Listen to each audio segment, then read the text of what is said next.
Si alguna vez vais por la calle y le preguntáis a una persona ¿qué es lo que más conoce de Egipto?, seguramente la respuesta sea las pirámides.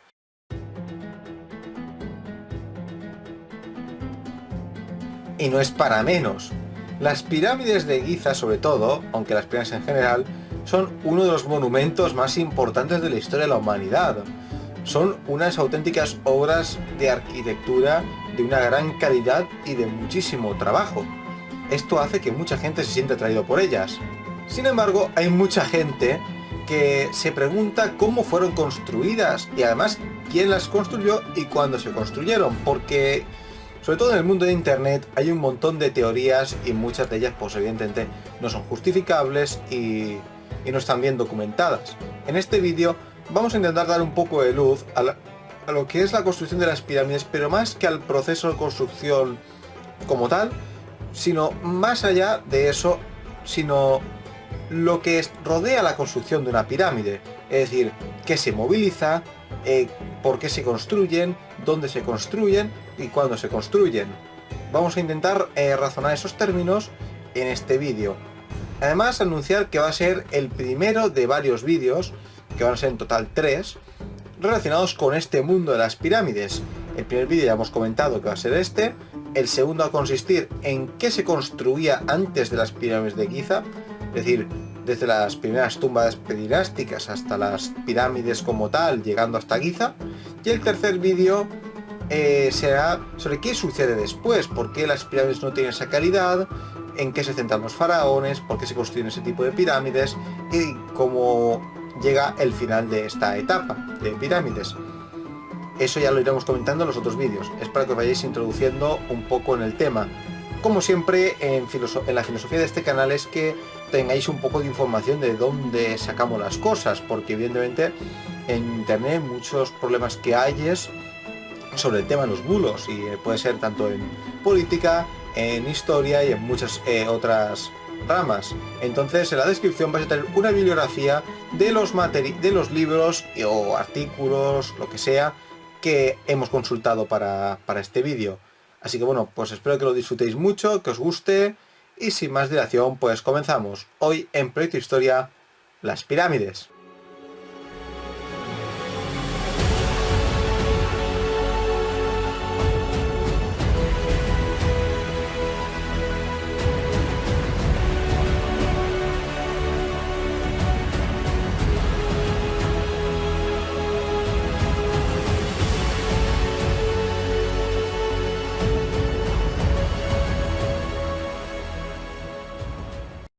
Revisando documentación, preparando un poco los guiones, el PDF, el Word, etc.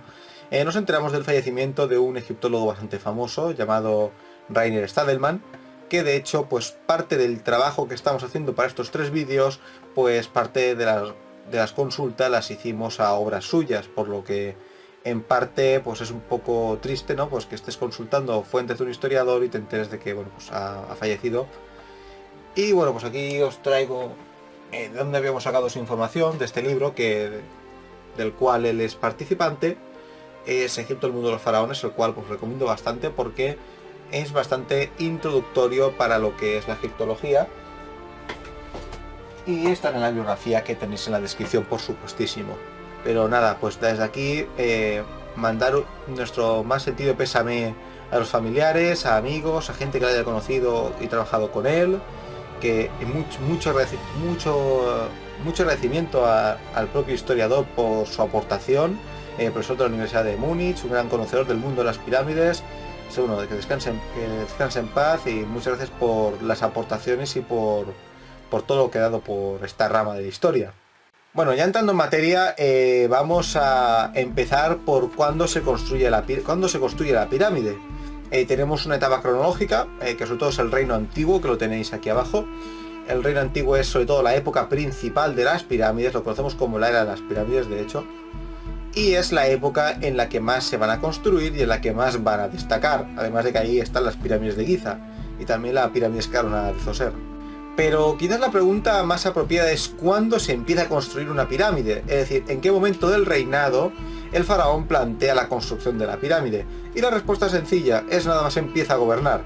El motivo de que se realice nada más se empieza a gobernar es porque en esta época sobre todo, aunque esta tradición se mantiene desde el principio hasta el final de Egipto, es por el motivo religioso de que el faraón es quien guía a los demás al más allá, es el conector.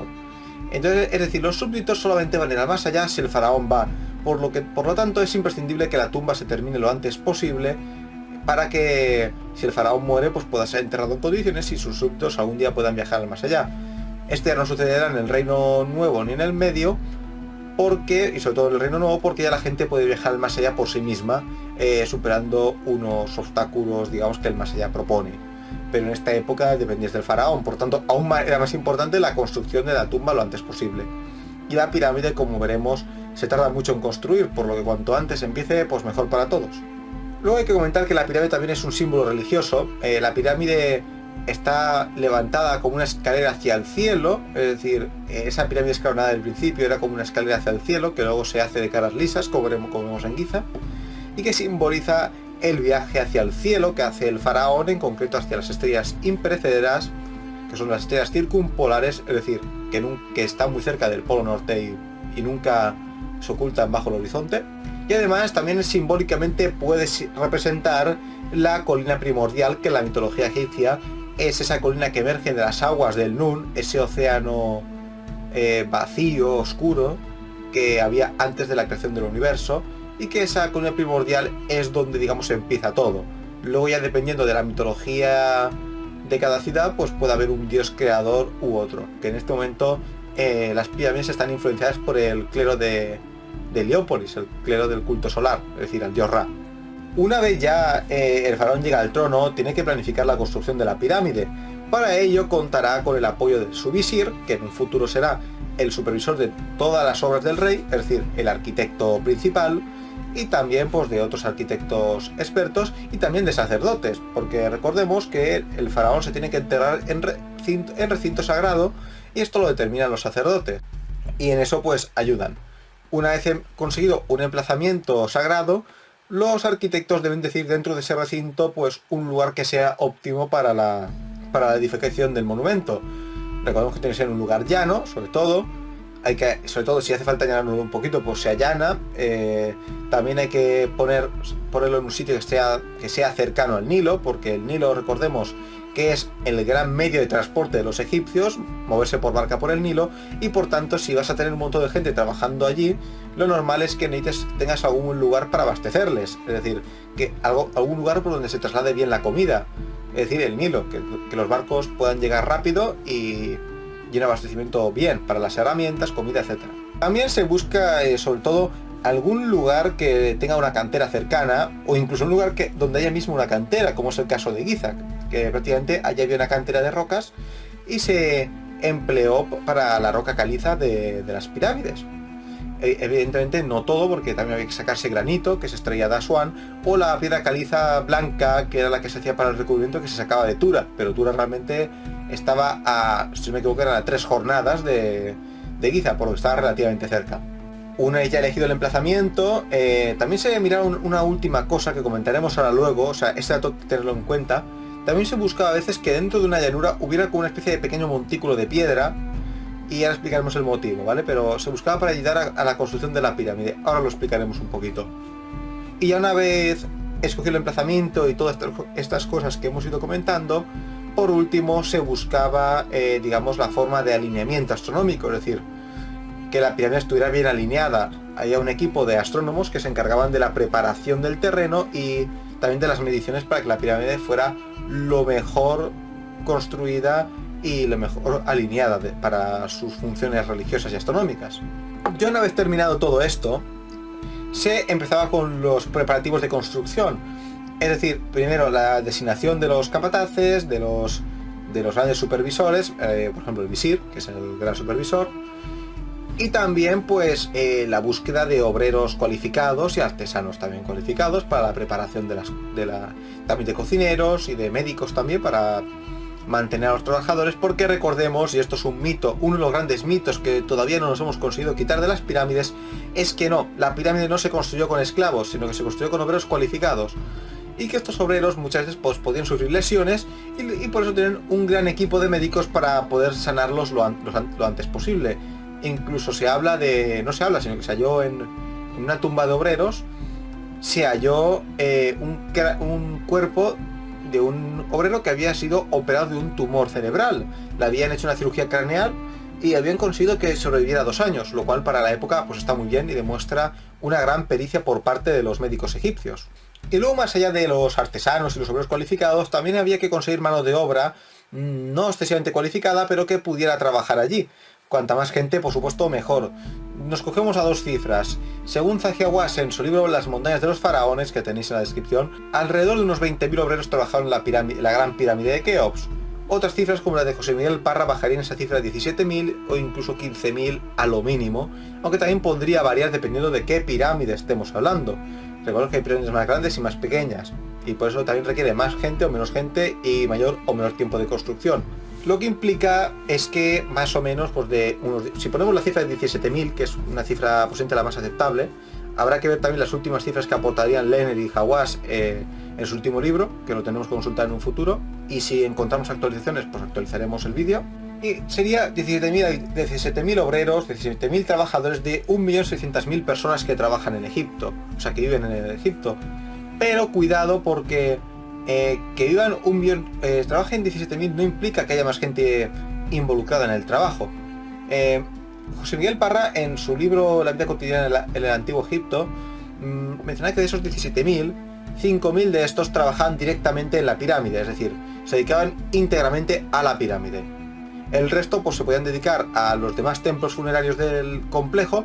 Recordemos que la pirámide no es única, sino que la pirámide es el colofón a un gran monumento funerario que incluye pirámides satélites como las pirámides de las reinas y también templos como el Templo del Valle o el templo de culto al faraón Keops, que esto es bastante importante, además de esculturas, alguna estela que quizás habría y también del gran camino que lleva desde el Nilo a la pirámide. Es decir, todo eso se tiene que trabajar con todos. Es decir, había unos obreros dedicados a la pirámide y otros al resto de las obras o a tallar la roca en la cantera, preparar los sillares, que son los bloques.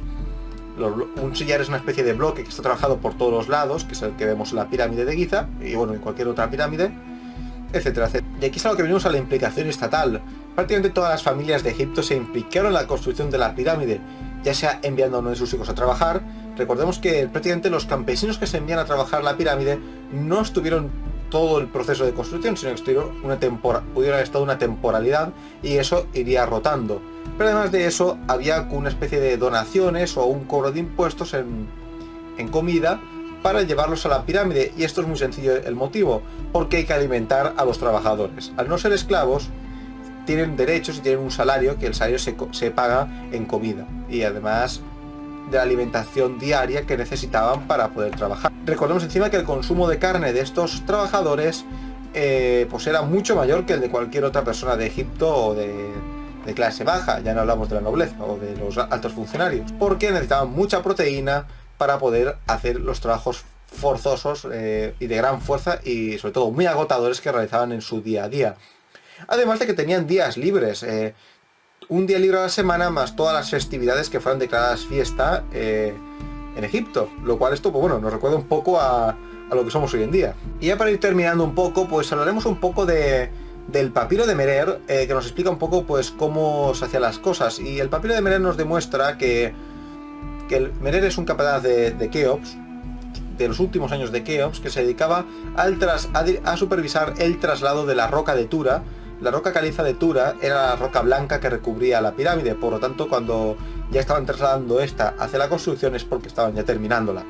Explica todas las formas, el traslado en embarcaciones, lo cual demuestra que sí que muchos bloques de piedra caliza se podían trasladar en barcos. Además se ha hecho arqueología experimental y se demuestra que se pueden transportar. Aquí vemos un relieve o un grabado egipcio en el que vemos cómo se podía trasladar grandes cantidades de bloque o incluso una escultura bastante pesada usando trineos. Lo que se hacía, como vemos en el relieve, es que le echaban un poco de agua por delante del trineo para que la arena se humedeciese lo suficiente para que el deslizamiento fuera mucho más sencillo.